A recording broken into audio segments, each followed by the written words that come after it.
ये सोच सबको रखनी चाहिए। और फियरलेसनेस विद कंपैशन, बड़े बड़े काम भी चुप रह के किया जा सकता है, ये महात्मा गांधी ने सिखाया। तो हम सब युवाओं को भी ये सोचना चाहिए। हम बाहर से लोग को नहीं लाएंगे, एक विजन नहीं आएगा, कॉर्पोरेट्स नहीं आएंगे यहाँ पे, और जब तक इन्वेस्टमेंट यहाँ पे नहीं आएगा, आप इनोवेटिव आइडियाज लाइए, आप समिट्स करवाइए, आप ग्लोबल समिट्स करवाइए। इसमें सब लोग साथ देगा, इसमें विपक्ष भी साथ देगा, लेकिन एक विजन के साथ करिए, एक गोल के साथ करिए। रांची स्टेट कैपिटल है, ब्रिटिश का भी समर कैपिटल रहा, इंडस्ट्रीज आने वाली है, तो इसको बढ़ावा कैसे दिया जाए, आईटी सेक्टर को यहाँ लाया जाए, डोमेस्टिक इंडस्ट्रीज को बढ़ावा जाए, तब रांची खुद ब खुद बढ़ जाएगी। अगर विजन के साथ माननीय मुख्यमंत्री जी एक एडवाइजरी काउंसिल बनाए जिसमें इंडस्ट्रियलिस्ट लोग को भी रखें, यंग जेन लीडर्स को भी रखें।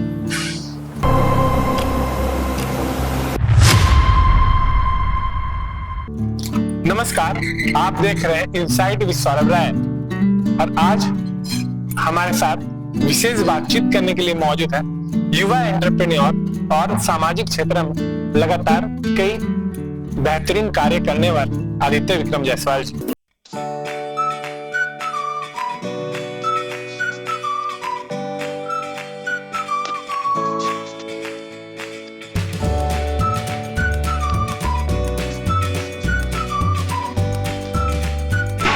आपकी जानकारी के लिए हम बता देना चाहते हैं कि हमारे देश में ऐसे कई युवा हैं जो प्राइवेट क्षेत्र में जॉब्स पाने के लिए इच्छुक हैं और एक सर्वे के अनुसार लगभग देश के 40 करोड़ युवा नौकरी पेशा है एवं प्राइवेट जॉब्स कर रहे हैं। भारत में इन दिनों बेरोजगारी की समस्या ऐसी है कि लोग प्राइवेट जॉब में कम सैलरी में भी जॉब करने के लिए तैयार हो जाते हैं। ऐसे में आज एक अहम मुद्दों को लेकर हम आदित्य विक्रम जायसवाल जी से चर्चा करेंगे। आदित्य जी से जानेंगे कि इनकी क्या कुछ राय है युवाओं के रोजगार, सामाजिक एवं राजनीतिक पहलुओं को लेकर।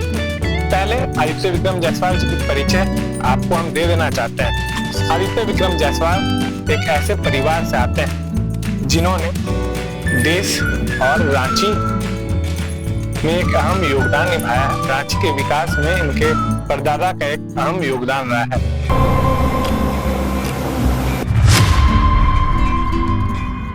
सबसे पहले तो आपका स्वागत है आदित्य। सबसे पहले मैं टीम इनसाइट को बहुत बहुत शुभकामना और धन्यवाद देता हूँ कि आप लोगों ने मुझे इस योग्य समझा कि आप लोगों ने मेरे पे पॉडकास्ट करना चाहा। आदित्य जी, पहला प्रश्न आपसे रहेगा जो कि बेहद ही कॉमन क्वेश्चन है। इन दिनों भारत में ऐसे कई युवा हैं जो प्राइवेट जॉब्स में जॉब कर रहे हैं। आप कैसे देख रहे हैं इस सेक्टर को और आने वाले जो फ्यूचर सिचुएशन है यूथ के लिए, उसको आप कैसे देख रहे हैं, क्या कुछ विचार है? लेकिन सबसे पहले मैं आपको दो चीज में करेक्ट करना चाहूंगा। आपने कहा कि मैं एंटरप्रेन्योर हूं और सारा चीज आप भूल गए। मतलब मीडिया की भी याददाश्त इतना कम होती है कि मैं नेता नहीं बेटा, झारखंड का बेटा। और रहा बात बेरोजगारी का, भारत में बेरोजगारी नहीं, काफी अवसर है। आज जिस गति से इंडियन इकोनॉमी आगे बढ़ रही, 4th लार्जेस्ट इकोनॉमी भारत को कहा जा रहा है। जीडीपी की अगर बात करें तो 4th लार्जेस्ट इकोनॉमी है, और पीपीपी एक होती है जो परचेजिंग पावर पैरिटी होती है, उस पे 3rd लार्जेस्ट इकोनॉमी है भारत। 2028 तक आईएमएफ की रिपोर्ट है, इंटरनेशनल मॉनेटरी फंड की रिपोर्ट है कि भारत जीडीपी की भी अगर बात करें तो 3rd लार्जेस्ट इकोनॉमी बनने वाला है 2028 तक। प्राइवेट सेक्टर की अगर बात करें, अगर आप डेटा निकालिएगा तो लगभग 40 करोड़ सैलरी पीपल आज हिंदुस्तान में रह रहे हैं प्राइवेट। अब इसका ये मतलब नहीं है कि लोग खाली पारंपरिक तरीके से जॉब कर रहे हैं। प्राइवेट सेक्टर का बढ़ना या आगे बढ़ाना ये बहुत ही अच्छी चीज होती है इकोनॉमी पॉइंट ऑफ व्यू से। अगर आप देखिएगा, काफी अवसर मिलते हैं, इनोवेशन, स्किल और परफॉर्मेंस के बेसिस पे आपको जॉब आज मिल रहा है, तो ये काफी अच्छी चीज है इंडियन इकोनॉमी के लिए।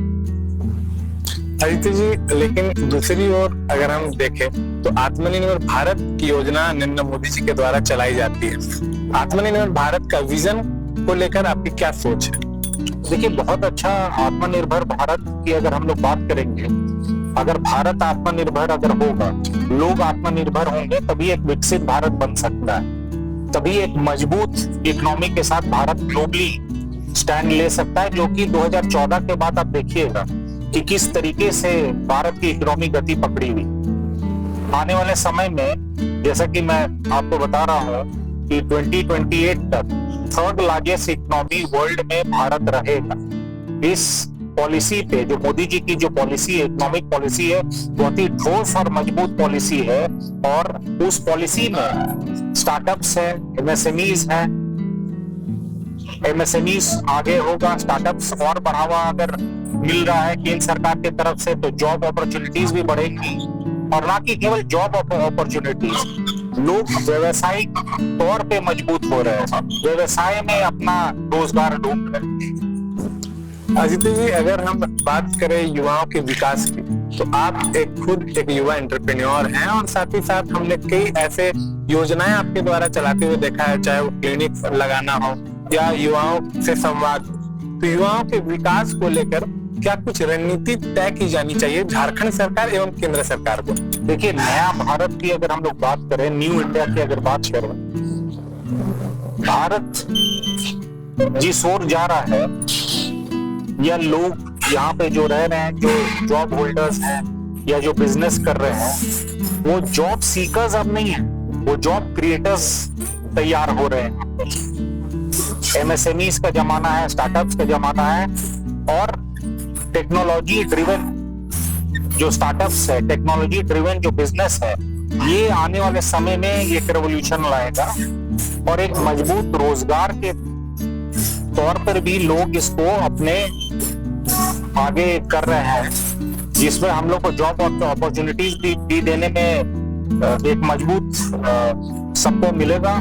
और अगर झारखंड की अगर आप बात करें, ये तो सेंट्रल गवर्नमेंट की जो पॉलिसीज है इस पे हम लोग बात कर रहे हैं। झारखंड की अगर बात करें तो बहुत ही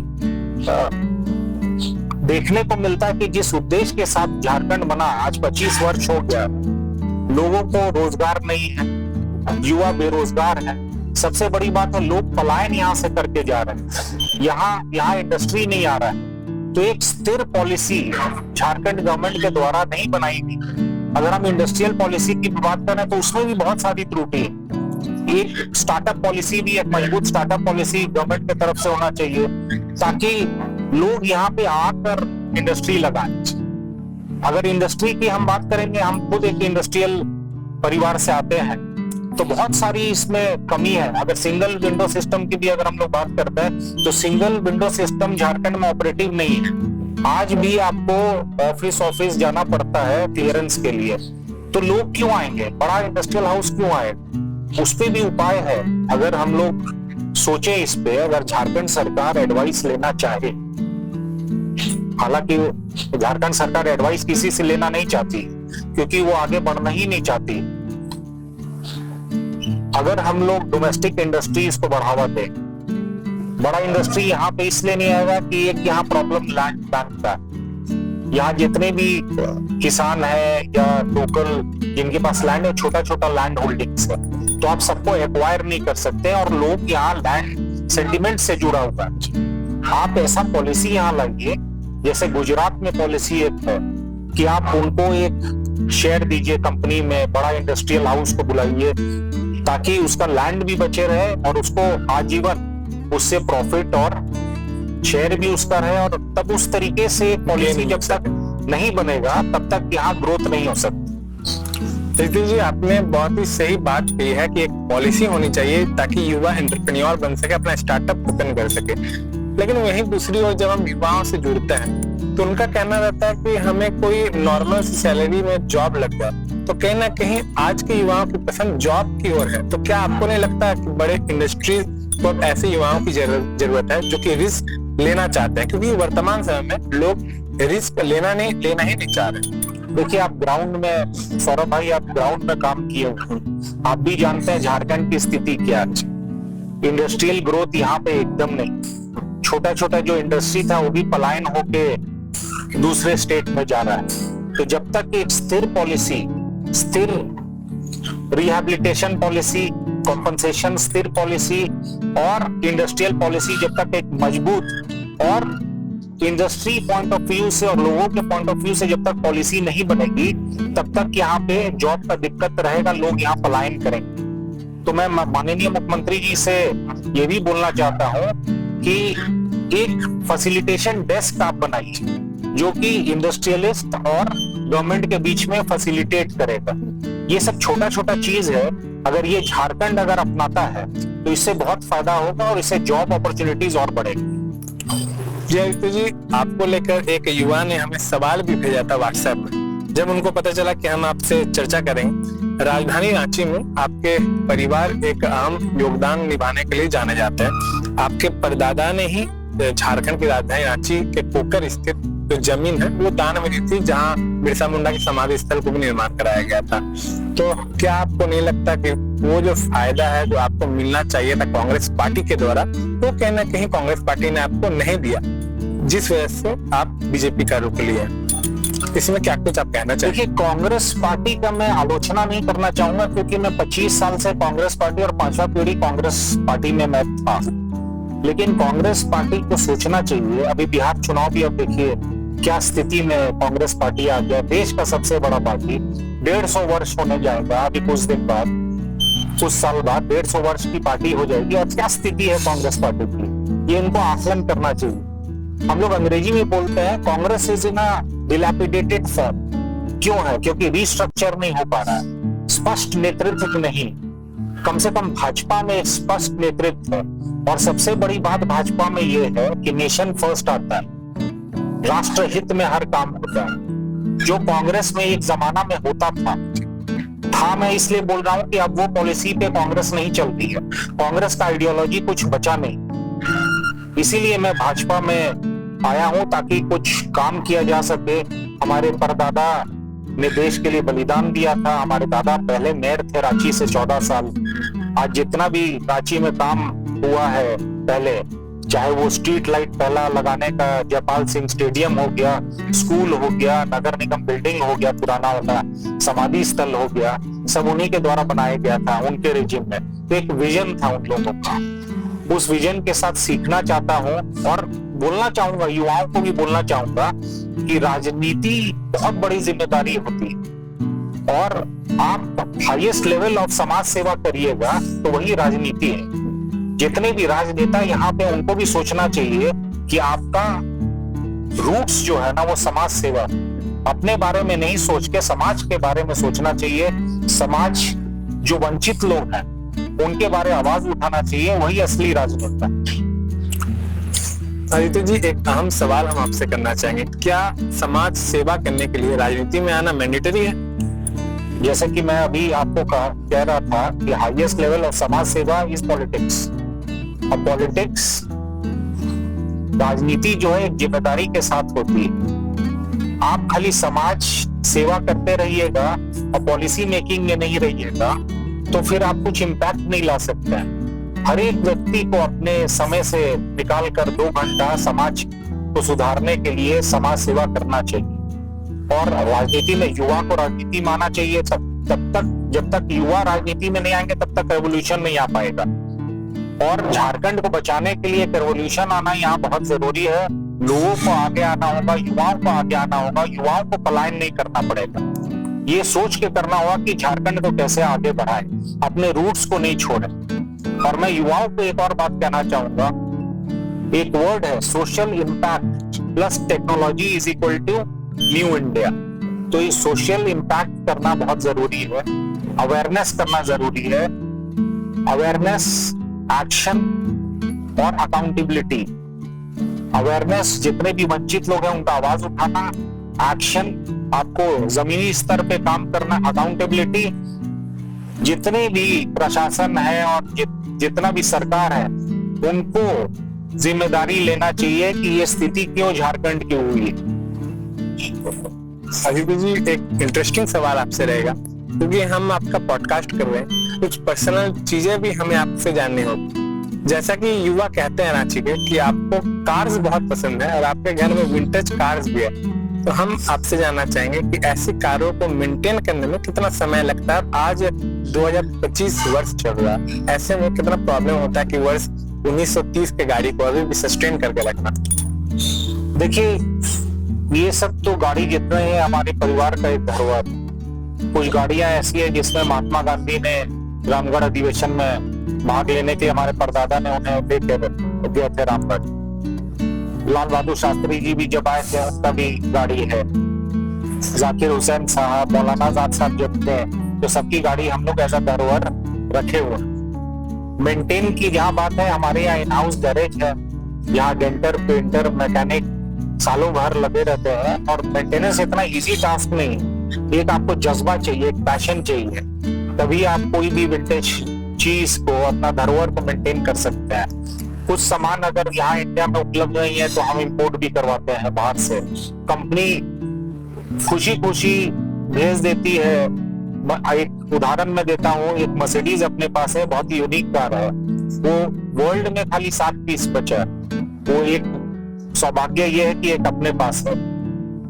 उसका सामान हमको नहीं मिल रहा था इंडिया में, तो मर्सिडीज बेंज कंपनी ने बना के भेजा। तो मेंटेनेंस आप 2025 में तो इजी हो गया है क्योंकि बहुत सारी गाड़ियां आ गई, तो उनका सामान भी लग जाता है। लेकिन मेंटेनेंस अपने में विंटेज का एक टास्क है जो कि हम लोग पूरा करते हैं, और ये शौक के बिना नहीं हो सकता। जैसे शौक एक बड़ी चीज होती है, और वहीं दूसरी ओर अगर हम आपसे जानना चाहेंगे, जैसे कि आपने कहा महात्मा गांधी भी आपके घर में आ चुके हैं। वर्ष 1940 अगर हम गलत नहीं है तो कांग्रेस का अधिवेशन होने वाला था रामगढ़ में, और आपके दादाजी, परदादाजी के साथ वो भी पहुंचे थे। फोर्ड कार जो है आप लोग के पास रामगढ़ तक, तो वो जो क्षण थी, अब आप लोग युवा हैं, 5वीं पीढ़ी है वर्तमान समय में जायसवाल परिवार, क्या कुछ सीखने को मिलता है लेगेसी से? क्या कुछ आप आगे करने चाहते हैं? देखिए, महात्मा गांधी की सोच आज भी प्रासंगिक है, और मेरे परिवार में महात्मा गांधी की जो सोच थी वो उस टाइम भी सबको चेंज, हमारे परदादा को चेंज कर दिए थे। पहले हमारे परदादा ब्रिटिश सीनेट के मेंबर हुआ करते थे, industrial adviser to East India Company थे। तो नॉन कोऑपरेशन मूवमेंट में महात्मा गांधी की सोच जो उनको इतना प्रभावित किया था, उसके बाद सब चीज त्याग करके महात्मा गांधी के साथ एक क्रांतिकारी के रूप में देश को आजाद करने में अहम भूमिका उन्होंने भी निभाया। आज की अगर बात करें, महात्मा गांधी की जो दो सोच है, सिंपल लिविंग, हाई थिंकिंग, ये सोच सबको रखनी चाहिए, और फियरलेसनेस विद कंपैशन। बड़े बड़े काम भी चुप रह के किया जा सकता है, ये महात्मा गांधी ने सिखाया है। तो हम सब युवाओं को भी ये सोचना चाहिए। आप एक कांग्रेसमैन के तौर पर जाने जाते हैं संपूर्ण झारखंड में, वर्तमान में आप बीजेपी में, लेकिन आपके पूर्वज जो थे वो कांग्रेस में ही थे। क्या आपको लगता है कि महात्मा गांधी का जो विजन है उससे कांग्रेस भूल गई? कांग्रेस भूल नहीं गई है, कांग्रेस वंचित हो गई है।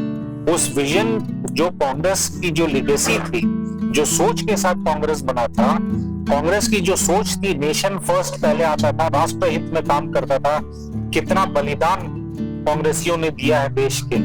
आज वो सोच के साथ नहीं कांग्रेस चल रही है। तो मैं तो फिर कहता हूँ कि जितने लोग वहां दिल्ली में बैठे हैं वो अपना अपना दुकान चला रहे हैं। देश के हित में कोई काम नहीं कर रहा है, राज्य के हित में कोई काम नहीं कर रहा है, सब अपना स्वार्थ के लिए काम कर रहा है। अगर इसको कांग्रेस के आला कमान सब ठीक कर ले तो कांग्रेस बहुत ही पुरानी पार्टी है, और अपना जो महात्मा गांधी का जो विचारधारा रहा है, जो आइडियोलॉजी रहा है, उसको अपना के फिर से कांग्रेस जमीनी तौर पे देश सेवा में लगे, तभी कांग्रेस का उद्धार हो सकता है।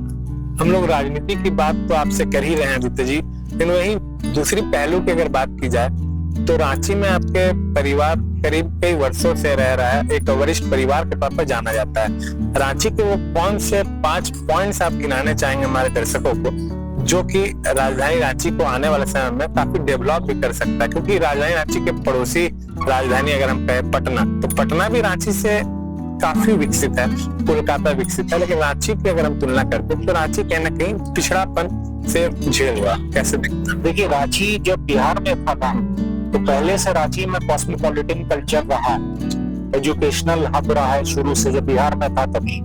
झारखंड बनने के बाद यहाँ के जितने राजनेता रहे वो रांची के बारे कभी सोच के काम नहीं किए।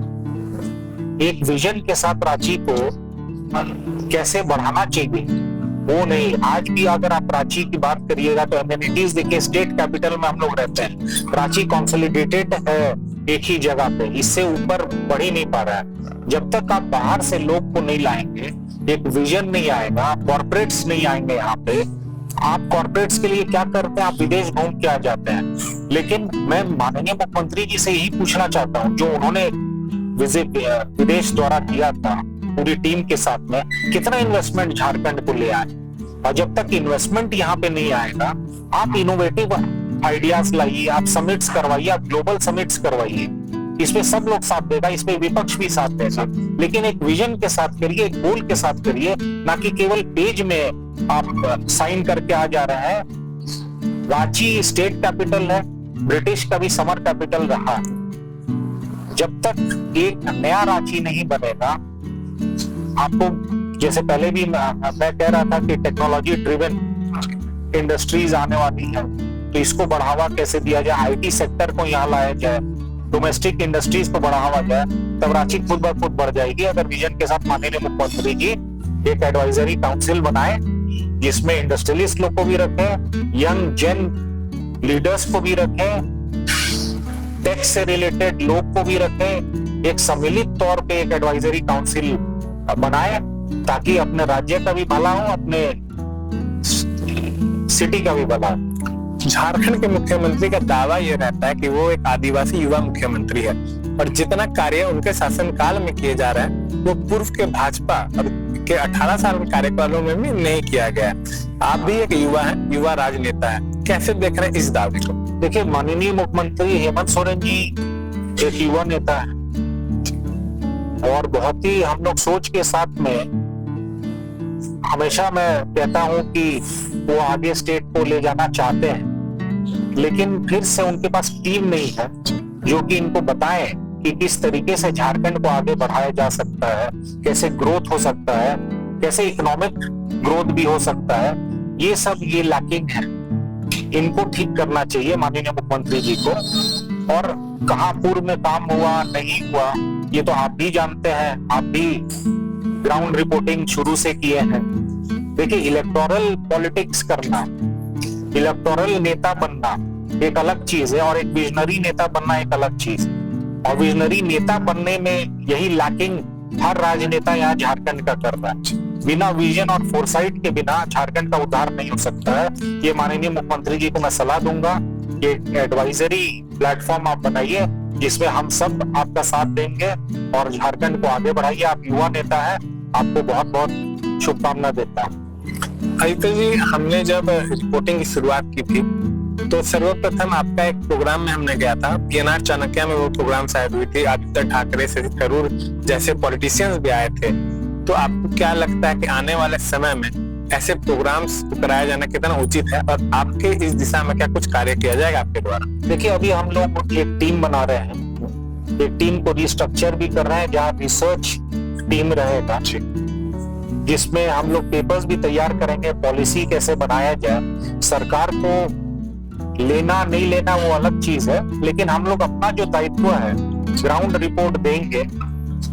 एक प्लेटफॉर्म हम लोग तैयार कर रहे हैं, और ऐसा कॉन्क्लेव जैसे कि ट्राइबल इकोनॉमी पे या इंडस्ट्रियल पॉलिसी पे एक रिसर्च टीम बनेगा, कॉन्क्लेव्स हम लोग करवाएंगे आगे के लिए, कि लोग को और झारखंड में जो समस्या है उस पे कैसे हम लोग उसका निराकरण करें, उस पॉलिसी के लेकर हम लोग काम करेंगे, और सरकार को हम लोग सबमिट भी करेंगे।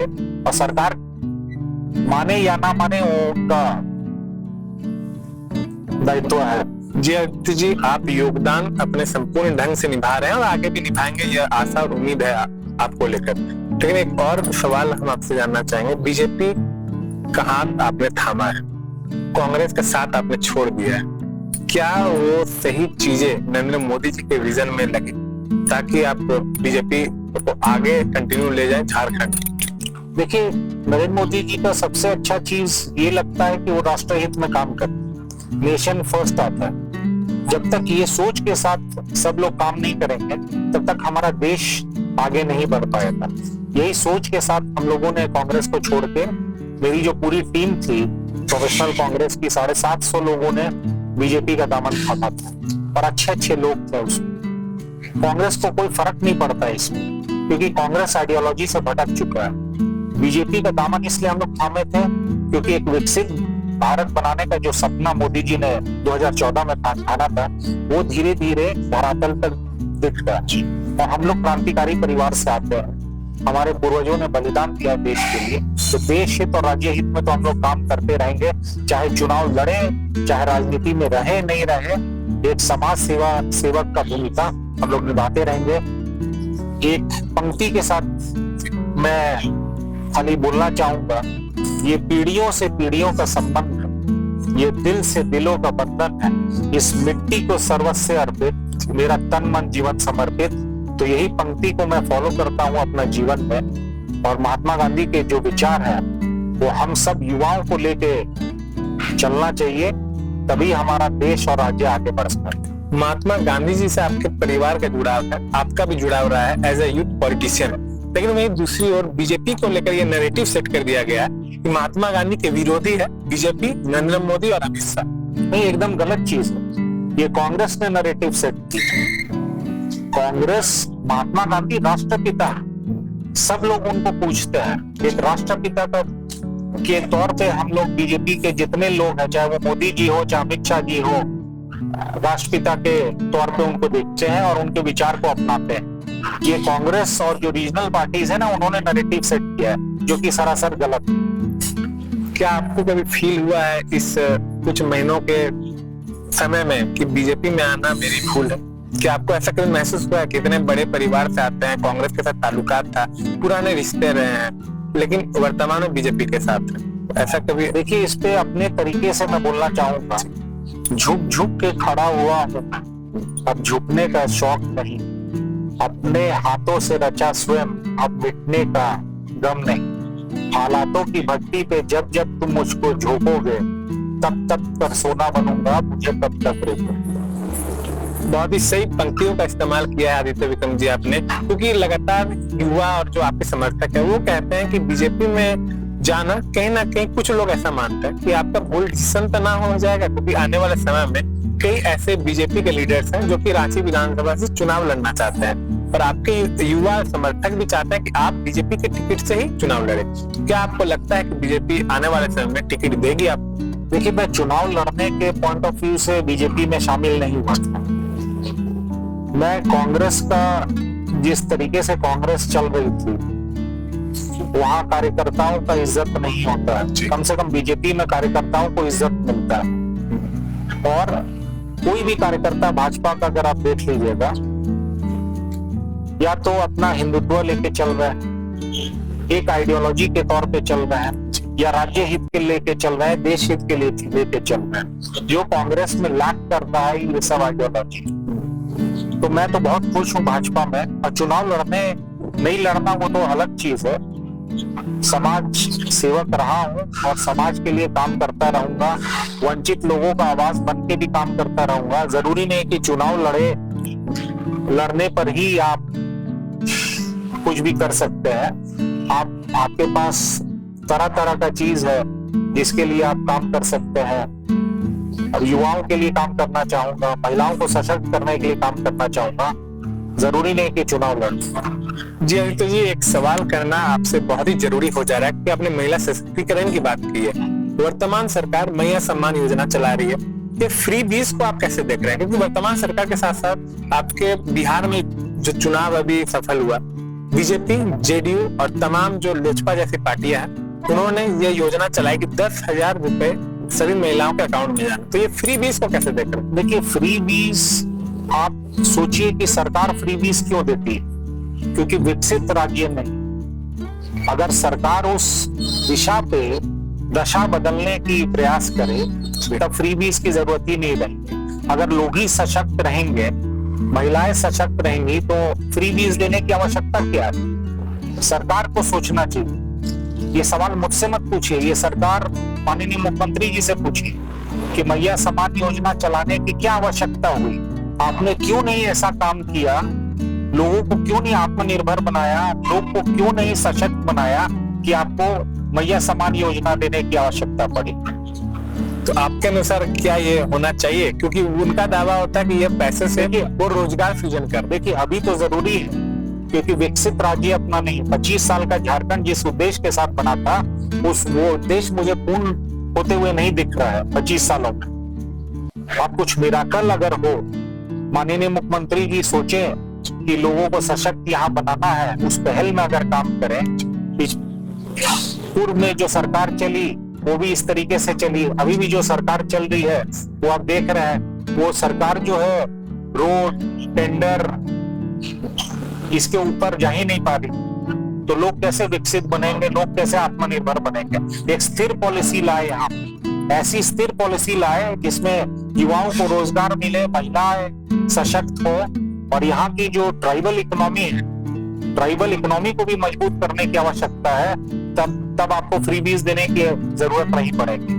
आदित्य जी, ट्राइबल से भी आपके फैमिली का काफी जुड़ाव रहा है। आप खुद भी कई ट्राइबल एरियाज में भी जाते हैं, जो कि रांची में भी स्थित है। ट्राइबल्स के कौन से 3 डिफिकल्टीज आपको नजर आते हैं जिसपे काम करने की जरूरत है? देखिए, मैं ट्राइबल इकोनॉमी की जरूरी, ट्राइबल्स को कैसे रोजगार मुहैया करवाया जाए, वो तभी हो सकता है जब आप गांव को विकसित करेंगे, डोमेस्टिक इंडस्ट्रीज जो है उसको विकसित करेंगे, उसको मजबूत बनाएंगे, रोजगार अपॉर्चुनिटीज बढ़ेगी, जॉब और अपॉर्चुनिटीज बढ़ेगी। आप झारखंड में देख लीजिएगा तो अंदर अंदर में, गांव गांव में बहुत सारी चीजें का प्रोडक्शन होता है, उसको विकसित करने की जरूरत है। फॉरेस्ट प्रोड्यूस को विकसित करने की जरूरत है, तभी ट्राइबल इकोनॉमी बढ़ सकती है। और यही सब दिक्कत है, रोजगार मुहैया नहीं हो पा रही है। सरकार को एक ट्राइबल इकोनॉमी पे पॉलिसी भी बनानी चाहिए ताकि रोजगार बढ़े और उन लोग को और अपॉर्चुनिटीज खुले, ताकि उन लोग अपने क्षेत्र में मजबूत हों। हमारे दर्शकों को ये हम जानकारी दे देना चाहेंगे कि आदित्य विक्रम जायसवाल जी एक एंटरप्रेन्योर के साथ साथ कई बिजनेस इंडस्ट्रीज के साथ भी जुड़े हैं। चेंबर ऑफ कॉमर्स के साथ भी एक आपका अनूठा रिश्ता रहा है।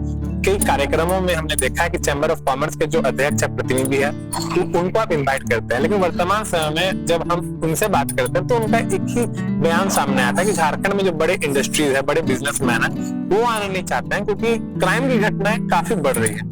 इस मुद्दे पर आदित्य विक्रम जायसवाल जी क्या सोचते हैं और क्या स्ट्रेटेजीज रहेंगी? देखिए, झारखंड शुरू से क्राइम कैपिटल रहा है पूरे देश का। मजबूत, आज हमारे जो गृह मंत्री है, आप उनका बयान देखिए अमित शाह जी का, कि झारखंड में जितने भी नक्सलाइट है या कहीं भी नक्सलाइट है उनको नहीं छोड़ा जाए। उसी तरीके का पहल झारखंड सरकार को भी लेना चाहिए। या तो मेन स्ट्रीम में उन लोगों को लाए, एक ऐसी पॉलिसी बनाए कि उन लोग मेन स्ट्रीम में आए, नहीं हो तो नक्सल को वाइप आउट करने की आवश्यकता है तभी, या क्राइम या छोटे छोटे ग्रुप्स जो बने उसके लिए एक पॉलिसी सरकार बनाए, ताकि एक सेफ इंडस्ट्रियलिस्ट को सेफ फील हो और यहाँ पे इन्वेस्टमेंट करें। आज मैं कहीं भी अटेंड करता हूँ, कोई भी सेमिनार या कॉन्क्लेव, इंडस्ट्रियल हाउसेस का जो सेमिनार होता है, कोई भी झारखंड नहीं आना चाहता है। आज भी उनके मन में यह है कि रेड कॉरिडोर है झारखंड।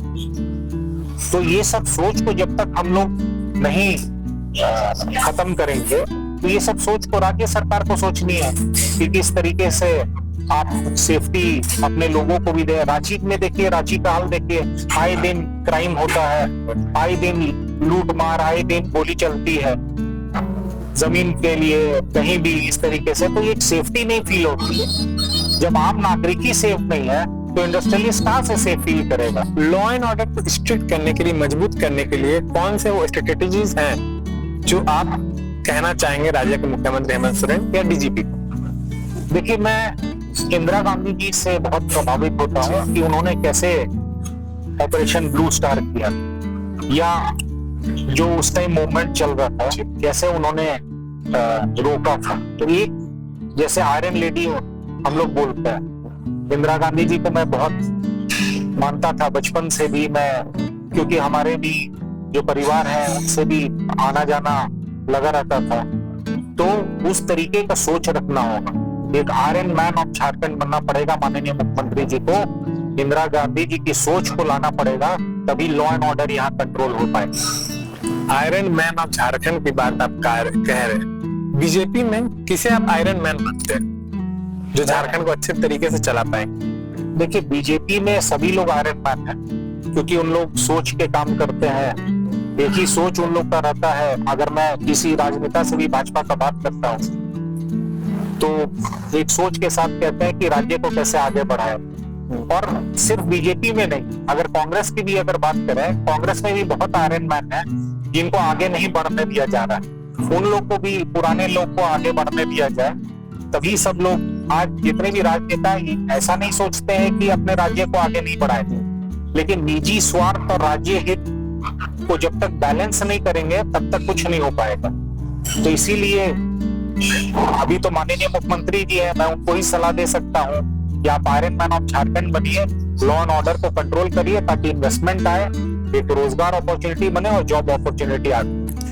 आदित्य जी, आपके साथ इंटरेक्शन करके कई सारी चीजों को जानने का मौका मिल रहा है, और जो खासकर हमारे युवा दर्शक है तो बहुत कुछ सीख पाएंगे अपने जीवन के लक्ष्य को पूरा करने में।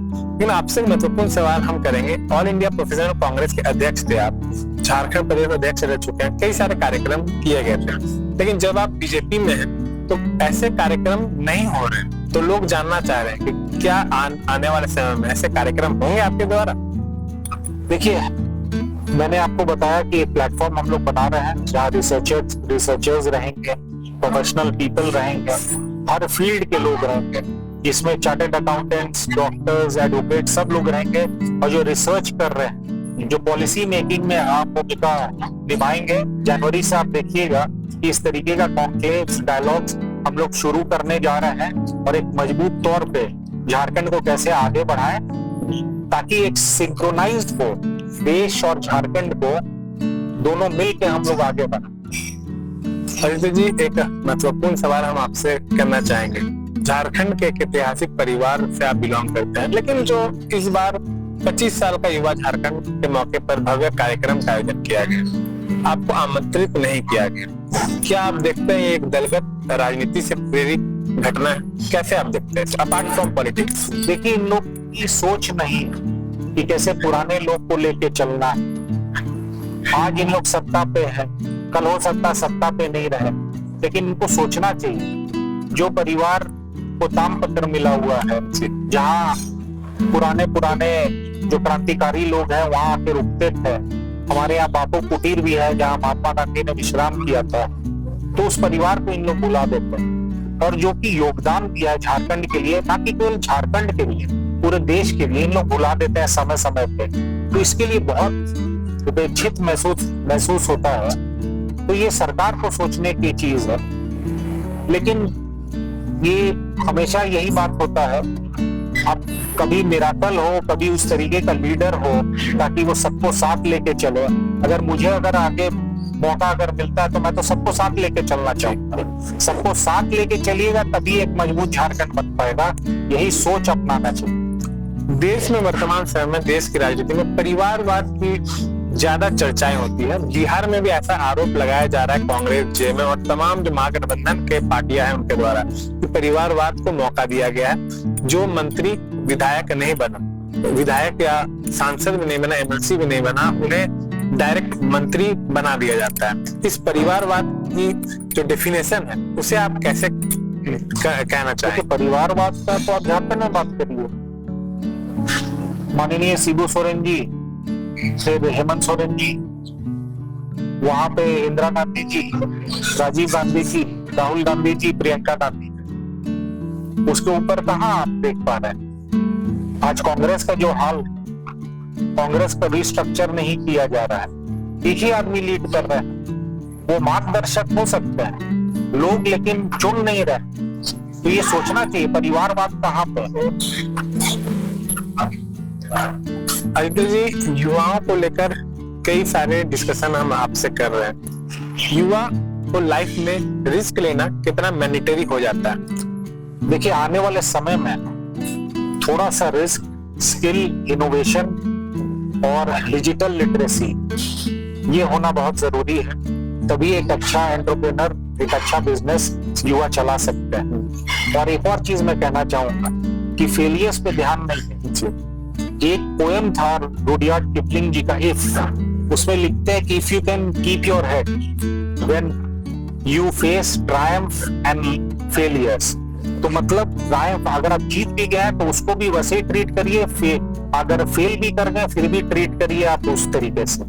ये क्लियर विजन रहना चाहिए, क्लियर विजन रहना चाहिए कि किस दिशा में हम जाएंगे, तभी आगे आगे लोग बढ़ सकते हैं। अंत में मैं एक पंक्ति के साथ सबको बोलना चाहूंगा। आप काफी सवाल पूछे, आपको भी जाना है, मुझे भी जाना है, तो यही कहना चाहूंगा, हाथ की ये लकीर भी कितनी अजीब है, मुट्ठी में तो है मगर काबू में नहीं। मत कर एतबार इन हाथ की लकीरों की, नसीब उनका भी होता है जिनके हाथ में। खुदा से दुआ में दिमाग नहीं नसीब मांगो, मैंने दिमाग वालों को नसीब वालों के यहाँ काम करते देखा है। वक्त की कलम जिनके पास होती है वो अपनी किस्मत खुद ब खुद लिखा करते हैं। चंद्रगुप्त ने कहा था, किस्मत पहले से मिली है तो मेहनत क्यों करें। इस पे चाणक्य जी ने एक बहुत मधुर सा उत्तर दिया, क्या पता किस्मत में मेहनत से मिलेगा लिखा हो। वक्त हमें मौका देता है जिंदगी बदलने को, पर जिंदगी दोबारा नहीं मिलती वक्त बदलने को। हम सब युवाओं को आगे आके अपने राज्य के लिए, अपने देश के लिए सोचना चाहिए, तभी आगे एक विकसित भारत और विकसित झारखंड बने। थैंक यू आदित्य जी, आपने हमें समय दिया। तो जैसा कि आपने देखा किस प्रकार से आदित्य विक्रम जायसवाल जी ने तमाम मुद्दों को लेकर अपनी राय रखी है, और इनका कहना है कि युवाओं को अगर आगे बढ़ना है तो अपने जीवन में रिस्क लेना ही होगा। इनसाइट विद सौरभ राय के लिए मैं सौरभ राय, रांची।